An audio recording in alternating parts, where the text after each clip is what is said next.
रहे हैं हथियार?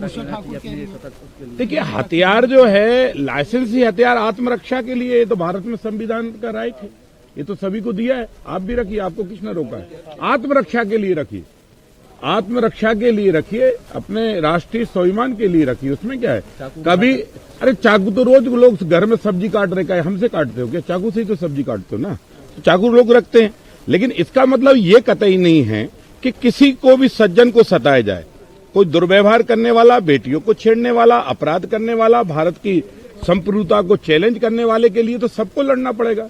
भगत सिंह जी भी तो इसी बात के लिए लड़े, चंद्रशेखर आजाद भी तो इसी बात के लिए लड़े, रामप्रसाद बिस्मिल भी खुद इसी बात के लिए लड़े, खुदीराम बोस भी तो इसी बात के लिए लड़े। जो भारत की संप्रभुता को चैलेंज करेगा उससे आज नहीं तो कल युद्ध होगा। ऐसे लोगों को आपका मैसेज, आपका संदेश जो ऐसे लोगों को मेरी हाथ जोड़कर प्रार्थना है कि बाबा साहब अंबेडकर का संविधान पढ़ो, राष्ट्र के हितों को सर्वोपरि मानो, राष्ट्र हित को और अपने हित को नीचे दबाकर रखो, राष्ट्र हित को ऊपर बढ़ाकर रखो।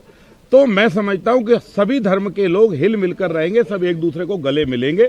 अगर जो अपने हितों को राष्ट्र से ऊपर मानेगा तो ना वो बाबा साहब अंबेडकर का संविधान स्वीकार करेगा, ना मध्य प्रदेश सरकार स्वीकार करेगी, ना भारत स्वीकार करेगी, ना रामेश्वर शर्मा स्वीकार।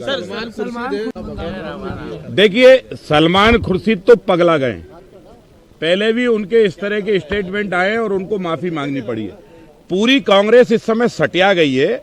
ये 130-35 साल की, कितने साल की कांग्रेस हो गई, जितने पुरानी और जितनी बुजुर्ग कांग्रेस थी उतने ही इसके आचरण बिगड़ते जा रहे हैं। कभी ये सोनिया जी को देवी बता देती है, कभी राहुल गांधी को राम बता देती है। इसलिए तो हम कहते हैं ना कि कांग्रेस के मन में राम नहीं है, क्योंकि अगर कांग्रेस के मन में राम होते तो राहुल की तुलना भगवान श्री राम से कभी नहीं की जाती। इसलिए तो कहा जाता है कि वही निकम्बी कांग्रेस है जिसने सुप्रीम कोर्ट में लिखकर हलफनामा दिया था कि राम काल्पनिक है।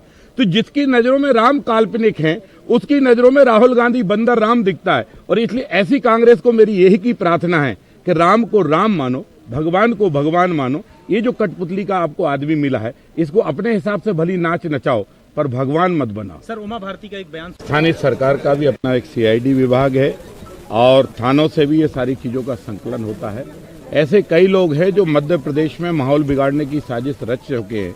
अभी ने हाल ही में आपने वो कौन सी जोड़ो यात्रा थी, भारत जोड़ो यात्रा, उसके जो एक गांधी निकले थे, वो कौन सी मोहब्बत बांट रहे थे उनकी, लेकिन यात्रा में किस तरह के नारे लगे थे। वहाँ नारे तो देशद्रोही के लगे थे, वहाँ नारे तो पाकिस्तान जिंदाबाद के लगे थे।